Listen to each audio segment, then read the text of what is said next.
nestas matérias. Mas agora é a altura de ouvirmos os grupos parlamentares e começo por dar a palavra ao Sr. Deputado Carlos Peixoto. Muito obrigado. Faz a favor. Sim, faz a favor. Fazer a ronda toda. É assim que se faz regularmente na Comissão de Assuntos Constitucionais, Sr. Deputado. Faz a favor. Nas audições que não são ministeriais. Obrigado. Muito obrigado, Sr. Presidente. Muito obrigado. Eu queria agradecer os contributos muito detalhados que foram dados por todos, saudar cada um dos senhores doutores, sublinhar a consideração, a estima e o respeito que eu próprio e o Grupo Parlamentar do PSD têm por cada um. E gostaria de começar dizendo que pode parecer estranho, ou talvez não seja, que um órgão que é uno, que é o Conselho Superior do Ministério Público, se parta em dois, se desagregue, pelo menos aparentemente e sempre de forma ainda que episódica e benigna, por forma até que venha aqui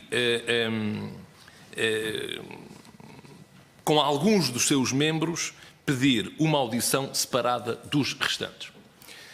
Eu, sinceramente, quando vi esse pedido, fiquei um pouco perplexo, se isto era ou não era normal. Mas depois percebi logo que não, e com aquilo que aqui disseram, percebeu-se claramente que há uma posição no Conselho Superior do Ministério Público daqueles que são eleitos pelo poder político e daqueles que são magistrados togados ou becados, como queremos chamar-lhes.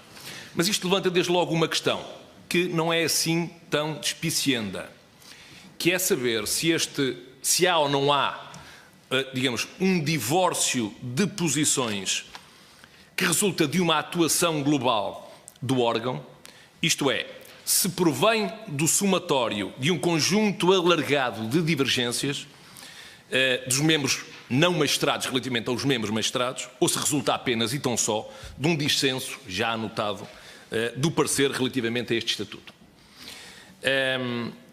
E neste último caso, se o desacordo advém ou não advém de visões conceptuais diferentes relativamente a questões estruturantes no funcionamento do Ministério Público, ou se advém da função ou da origem que cada um ocupa, isto é, da condição que cada um tem de ser magistrado ou não magistrado. Eu estou a perder tempo com isto, porque estamos a falar da recomposição ou da composição do Conselho Superior do Ministério Público e não é indiferente percebermos qual é o relacionamento institucional entre aqueles que exercem a função com beca e aqueles que a não exercem. Dito isto, o que é que eu gostaria de sublinhar e também perguntar? Sublinhar que o PSD foi talvez o primeiro partido a reclamar publicamente, num debate público, a necessidade de alteração da composição do Conselho Superior do Ministério Público. E, portanto, não se importa, nesta sua, digamos, iniciativa, agora já sabe que não está sozinho, mas mesmo que estivesse, não se importava de assim continuar. Porque havia uma coisa que jamais aconteceria, é que nunca ficaria sozinho, ficaria sempre acompanhado de suas convicções. E as convicções que hoje nós temos saíram reforçadas por aquilo que cada um dos senhores doutores aqui disseram de forma absolutamente consensual. Só o doutor Madeira Lopes disse que não lhe fazia muita diferença a alteração da composição, mas também não se opôs. Os restantes disseram todos que havia benefícios claros numa maioria de membros não magistrados relativamente aos membros magistrados. Nós sabemos claramente, os modelos são vários, já aqui foi dito, podemos desenhar um qualquer, todos são bondosos, há uns melhores do que outros, mas todos nós sabemos que aquela ideia, o Dr. Barradas Leitão focou isso com grande ênfase, aquela ideia pré-feita, o tal papão, aquele fantasma que se diz que há aqui um controle político, dos políticos sobre a atividade do Ministério Público e sobre a atividade investigatória não passa de um clichê, de um chavão, porque verdadeiramente o Conselho Superior do Ministério Público, nas competências que tem, nomeia, coloca, transfere, promove, exonera procuradores do Ministério Público, mas não investiga, não acusa, não arquiva, não define estratégias de investigação, nem diligências de inquérito e também não escolhe os arguidos. Não é o Conselho Superior do Ministério Público que escolhe os arguidos. Aliás, as competências que aqui estão são muito parecidas àquelas que existem no Conselho Superior de Magistratura. Também são no Conselho Superior de Magistratura. É o Conselho Superior de Magistratura que também escolhe juízes para as comarcas. E, portanto, o que nós podemos dizer, e este é o comentário que vos peço, porque é o grande argumento de quem acha que as coisas devem estar como estão, é que o Ministério Público tem uma estrutura hierarquizada. E como tem uma estrutura hierarquizada, pode haver aqui uma tendência ou uma vulnerabilidade maior de afetação da sua autonomia e da sua independência. Mas o que nós queremos dizer é que esta estrutura hierarquizada não é nem acéfala, nem seguidista. E, portanto, confiamos plenamente que, sejam lá quais forem os procuradores que em cada momento presidirem a um determinado cargo ou a uma determinada função, o farão sempre no respeito estrito das suas funções e da legalidade democrática. Uma última nota relativamente a esta questão. A proposta de lei que estamos aqui a discutir, já está em fase de especialidade, propõe aqui algo curioso. É que propõe que no Conselho Superior do Ministério Público passem a estar os procuradores-gerais regionais, que são 4, e depois, na linha D, diz o seguinte, isto é que é o curioso: 6 procuradores da República eleitos diante dos procuradores da República, assegurando-se a representatividade da área de competência das 4 procuradorias-gerais regionais. Ou seja, para que as 4 procuradorias-gerais regionais passem a estar representadas, colocam 6, não 4, mas 6 procuradores da República. Sendo certo que, para além disto, eles próprios, estas procuradorias-gerais regionais, já estão representadas de modo próprio pelos seus procuradores-gerais regionais. E por isso é que nós achamos, depois de ouvir as sugestões que cada um aqui trouxe, que se justifica ainda mais que haja uma diminuição dos procuradores da República e um aumento dos não magistrados neste órgão. Eu colocava só uma última questão.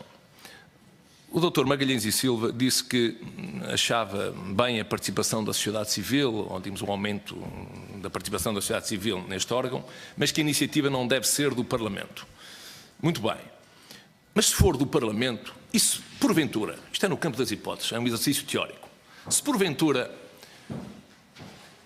o Parlamento puder eleger para o Conselho Superior do Ministério Público 2 magistrados judiciais, para assegurar, digamos, o equilíbrio de poderes, para não se dizer que há aqui o tal controlo político deste órgão. É muito disparatada esta ideia, é defensável, não é? Gostaria muito de vos ouvir também sobre esta questão. Finalmente, 2 últimas notas. A primeira tem a ver com algo que penso que defendem, pelo menos o parecer defende-o, que é a autonomia administrativa e financeira digamos, de toda a estrutura. Verdadeiramente é de toda a estrutura, porque ela começa na Procuradora-Geral da República, vai depois ao vice, ao Conselho Superior do Ministério Público, ao Conselho Consultivo e ao DCIAP, e que funciona na sua dependência e depois às tecnologias de informação, etc, etc. Portanto, é o artigo 15 e o artigo 18 da proposta de lei. O problema que eu aqui identifico é como é que se controla democraticamente as despesas do Ministério Público. Como é que este órgão, a Assembleia da República, controla isso, digamos, com um monstro que se vai aqui criar. Segunda questão. Fora, digamos, da alteração da composição. O artigo 58, a linha H, diz que nas competências do DICIAP, e nomeadamente nas ações de prevenção, que é algo que nos preocupa porque podem ser um poço sem fundo, sem rosto, ou se quiserem, até com rosto, até com fotografia, o que é mais preocupante ainda. Fala-se que, concretamente, o DICIAP tem a coordenação e direção da investigação dos crimes praticados por titulares de cargo político. Crimes praticados por titulares de cargo político ou alto cargo público. Acontece que esta denominação não aparece sequer na Lei de Política Criminal. E é a Lei de Política Criminal que determina aquilo que o Ministério Público pode fazer. Parece que há aqui, digamos, uma seta apontada aos titulares de cargos políticos que os achincalha. Sinceramente, achincalha-os.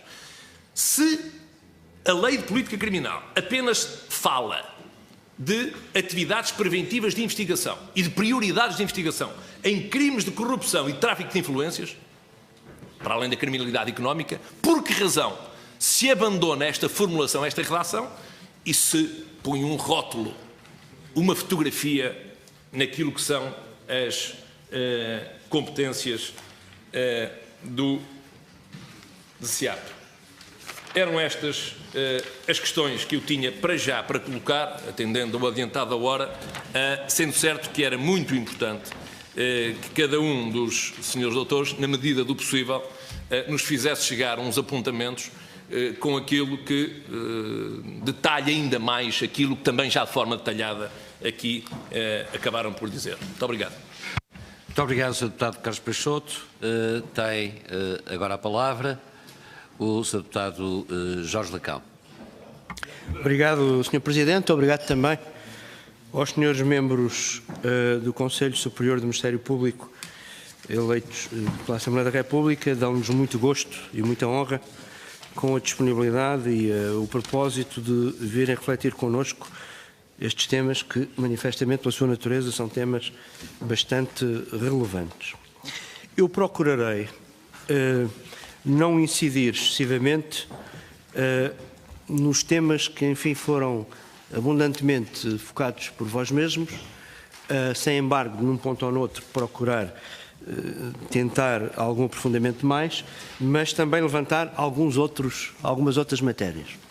E procurar, precisamente, fazê-lo porque elas não foram aqui tratadas e também num ponto de observação que é exatamente para não nos centrarmos numa lógica, para utilizar a expressão já aqui utilizada hoje, excessivamente corporativa, não tratarmos só dos assuntos do Conselho Superior do Ministério Público em si mesmo.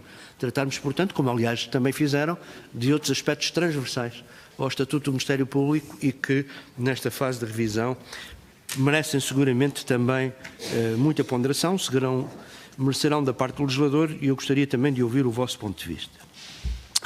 Um primeiro ponto sobre estes aspectos, então, que quero focar, incide sobre o seguinte.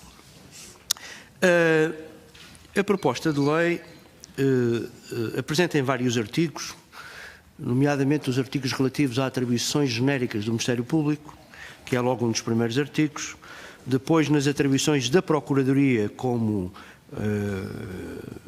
organismo e, finalmente, do Procurador como órgão dirigente do Ministério Público, uma competência, portanto, que vem referenciada nos vários artigos que tratam destes pontos, uma competência não condicionada de nenhuma maneira relativamente à coordenação dos órgãos de polícia criminal. E eu gostaria de ouvir o vosso ponto de vista pelo seguinte, porque o que temos até hoje para além do que se dispõe nas regras do processo penal, é a chamada Lei de Organização da Investigação Criminal, a chamada LOIC, segundo a qual as funções de coordenação do Ministério Público em relação aos órgãos de polícia criminal são efetivas no âmbito do processo que estiver a decorrer. Portanto, no âmbito de um processo em curso, essas funções de coordenação naturalmente exercem-se. A proposta que é apresentada de que essa função de coordenação não é balizada pelos processos em curso, é uma coordenação de natureza genérica, portanto. E o ponto relativamente ao qual eu gostaria de obter o vosso ponto de vista é saber se não veem aqui um risco de uma espécie de afirmação de uma tutela alargada sobre os OPCs, independentemente da identificação em concreto do processo que estiver em curso e, portanto, um risco de redundância em relação a funções de tutela vinda dos órgãos com competência próprios para essa função, nomeadamente no âmbito das várias entidades de polícia e com o próprio Ministério Público, que deixaria de estar condicionado na função de coordenação ao processo em curso, mas de forma, digamos, não limitada. É um ponto sobre o qual gostaria muito de conhecer o vosso ponto de vista. Depois, um outro tema que é também claramente reforçado nas formulações apresentadas nesta proposta de lei é o relativo às funções de prevenção criminal. E nós entendemos, e estamos aliás de acordo com isso, e também temos legislado quando é o momento de o fazer, nomeadamente nas leis de orientação da política criminal, a relevância que têm as funções de prevenção criminal.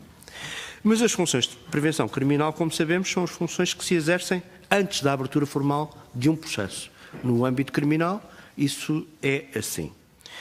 E o que eu vos pergunto é se conhecem para além, e eu agora vou dizer uma coisa até um pouco contraditória em si mesma, e a dizer para além do que se dispõe no processo penal. Porque, na verdade, se dispõe no processo penal, já se dispõe no âmbito de um inquérito aberto.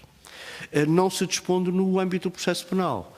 Não se dispõe, porventura, no outro lado qualquer, e não se dispõe, seguramente, tanto quanto pude dar de perceber, no próprio Estatuto do Ministério Público. Ou seja, em concreto, a minha dúvida é, ou melhor, a minha questão é, saber se as funções de prevenção criminal, de competência tão relevante dada ao Ministério Público, elas próprias, do ponto de vista da legalidade, não devem ter algumas regras de legalidade para garantir que as funções de prevenção, nomeadamente tudo o que tenha a ver com a obtenção de elementos relevantes, de informações a adquirir por aí fora, seja devidamente calibrada por regras de legalidade vinculantes aos magistrados do Ministério Público no exercício deste tipo de funções. Eu não sei se será excessivo, mas vou utilizar a expressão.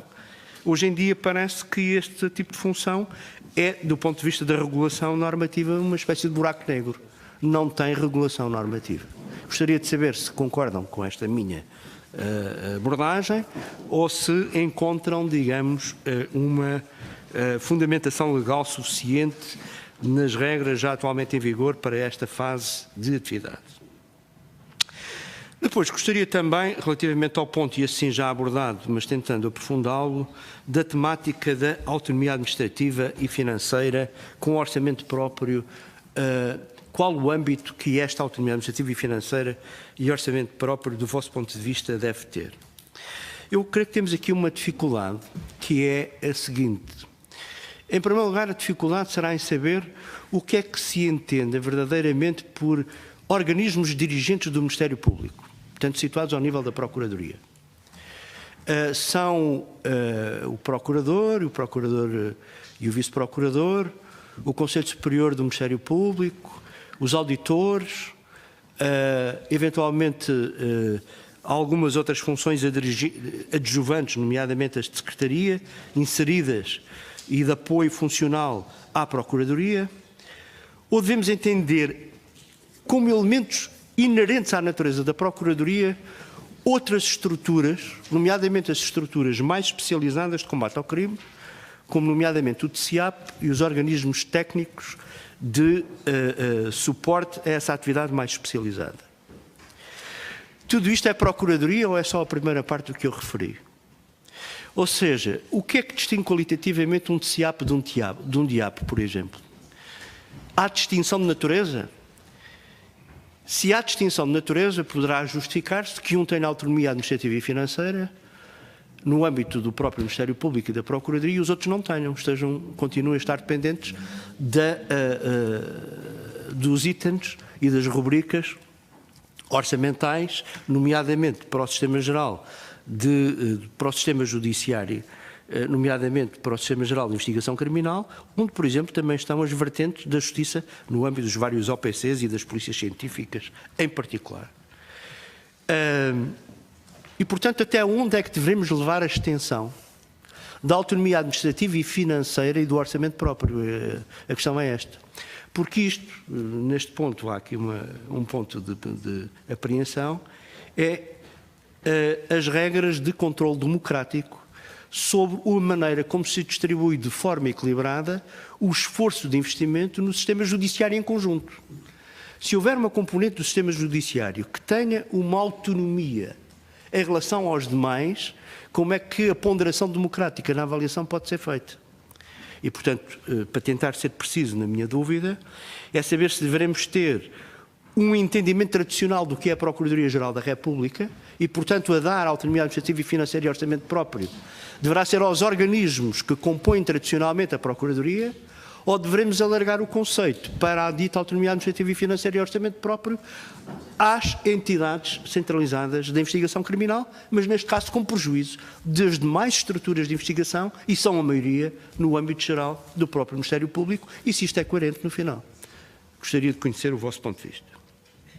Gostaria também de vos perguntar se vem alguma razão relevante para o chamado relatório anual do Ministério Público, que hoje em dia, no Estatuto em vigor, deve ser apresentado ao membro do Governo responsável pela área da Justiça, aparecer agora como devendo ser igualmente apresentado ao Presidente da República, mas não à Assembleia da República. E, portanto, faz, do vosso ponto de vista, sentido que a apresentação e, portanto, a subsequente possibilidade de avaliação por órgão de soberania dos resultados da atuação do Ministério Público seja suscetível de ser avaliada pela componente da Justiça do Governo, pelo Presidente da República, que, no meu entendimento, não tem competências executivas neste domínio, mas não do Parlamento, que, esse sim, tem competências de avaliação democrática sobre, digamos, o domínio do sistema judiciário em geral? É também uma dúvida para a qual gostaria de obter o vosso ponto de vista. E vou terminar, Sr. Presidente, se é essa...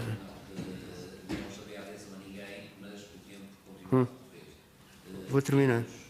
Uma outra audiência que podia ter começado há cerca de 3 quartos de hora e corremos o risco de não deixar tempo suficiente para as respostas que estamos a pedir. Era só nesse sentido Ó, Sr. Presidente, eu termino mesmo dizendo que tomei boa nota dos demais testemunhos que aqui deram. Havia um ponto ou outro que eventualmente gostaria de aprofundar, mas aqueles que já levantei já são talvez suficientes para podermos, digamos, depois obter respostas para ajudar aqui este processo de reflexão. Obrigado. Muito obrigado, Sr. Deputado Jorge Lacão. Tem a palavra a Sra. Deputada Vânia Dias da Silva.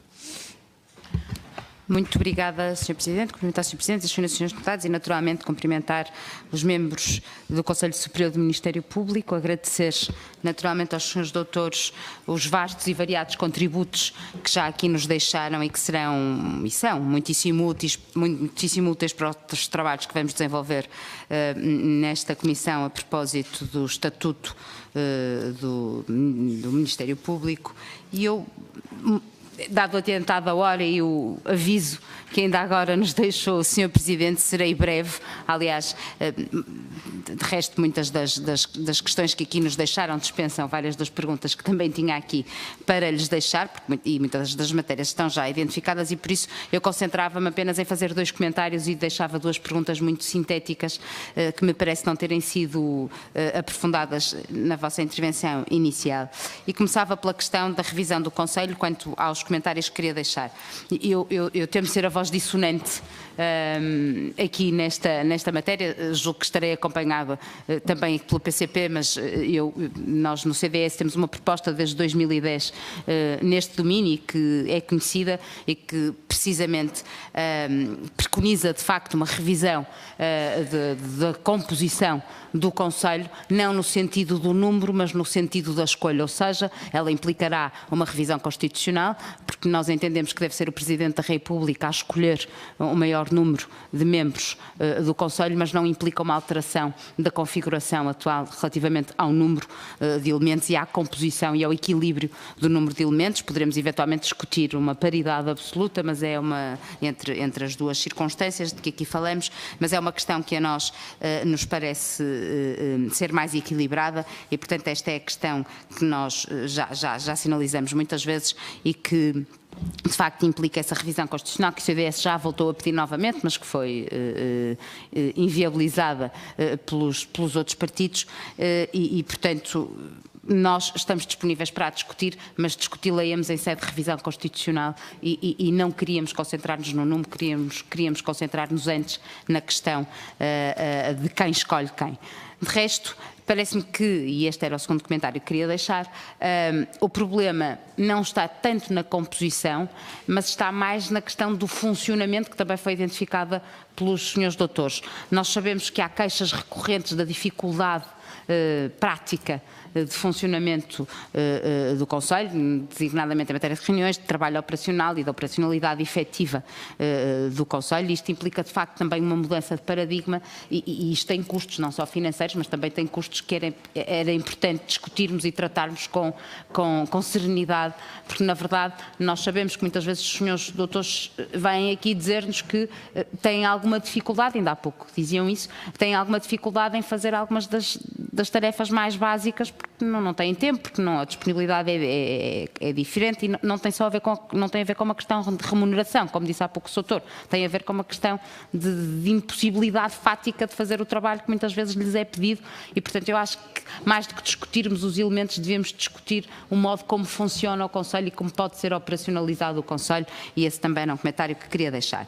As duas perguntas que queria só ainda apenas, antes de ir às perguntas, porque me esqueci aqui da questão da autonomia financeira e administrativa, esta é essencial. Esta sim é uma questão que de facto devemos todos abordar, é uma questão que terá realmente reflexo na ação do Conselho e do Ministério Público e, portanto, faz sentido de facto que essa questão seja posta em cima da mesa e que este Estatuto efetivamente não trata como devia.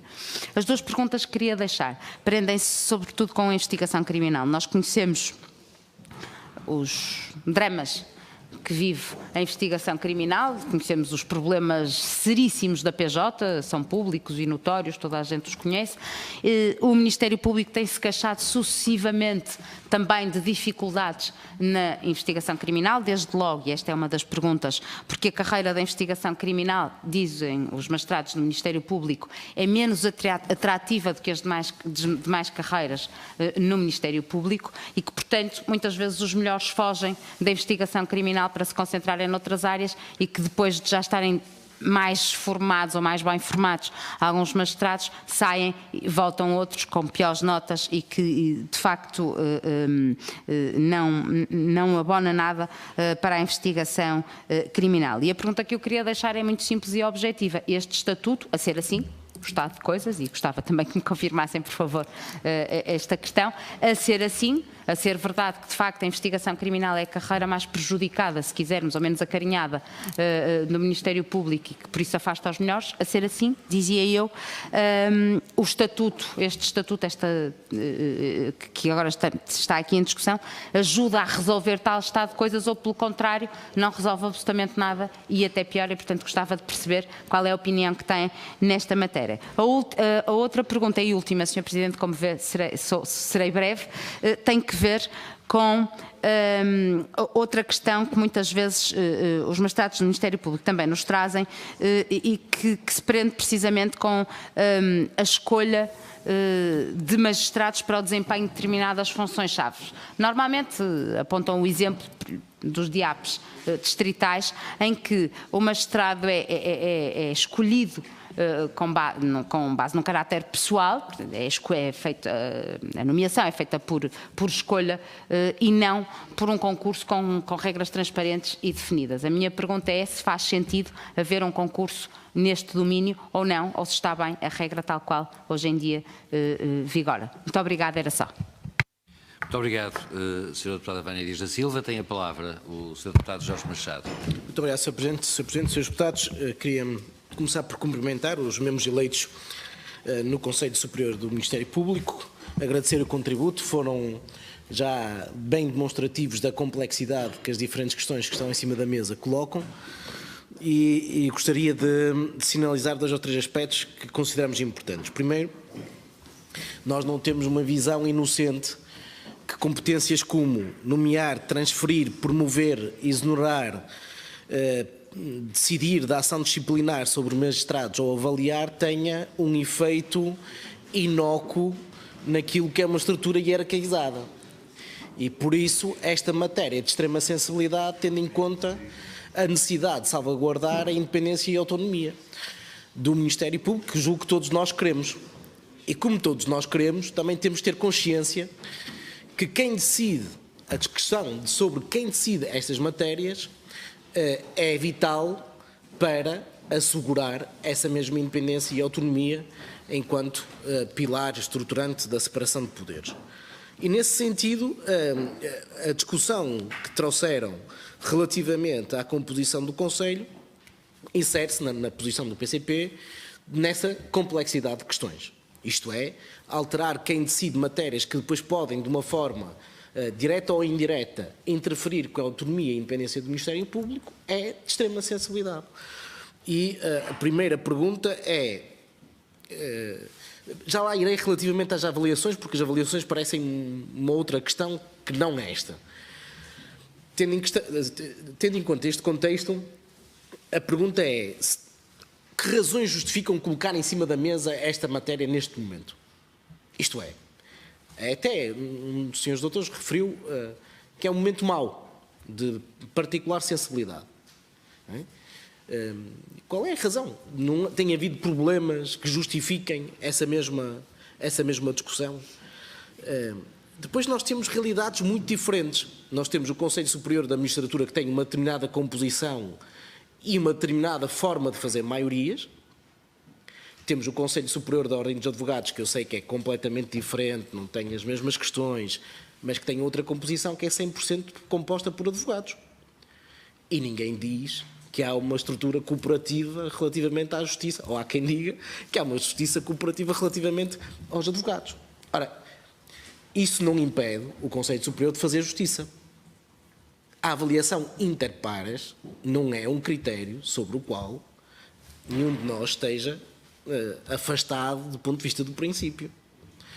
Ora, tendo em conta a perspectiva de que a avaliação, as questões da decisão do processo disciplinar, as questões dos pequenos poderes que depois interferem na vida das pessoas, podem ter um impacto significativo sobre a autonomia e a independência do magistrado, parece-nos cauteloso, efetivamente, ter muito cuidado sobre esta matéria e, na nossa opinião, não é a altura para mexer no quadro dessas competências e dessas alterações, dessa composição de quem decide sobre estas matérias.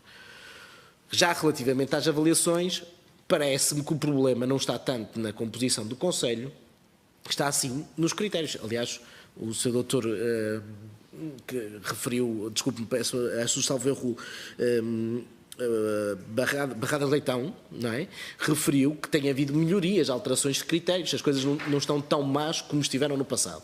E, portanto, é uma questão de critérios, de mecanismos de avaliação e, portanto, não tanto a questão da composição. E, portanto, se nós podemos alterar, se identificado que está o problema da avaliação de forma consensual, essa mesma avaliação pode ser feita de uma outra forma, com outros critérios.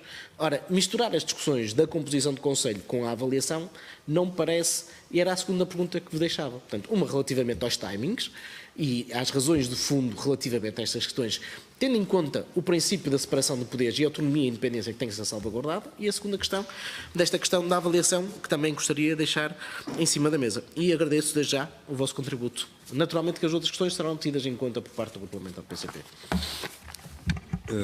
Sr. Marinho Silva e aos demais, estou a referir pela ordem, portanto pedia-vos as questões que estão colocadas.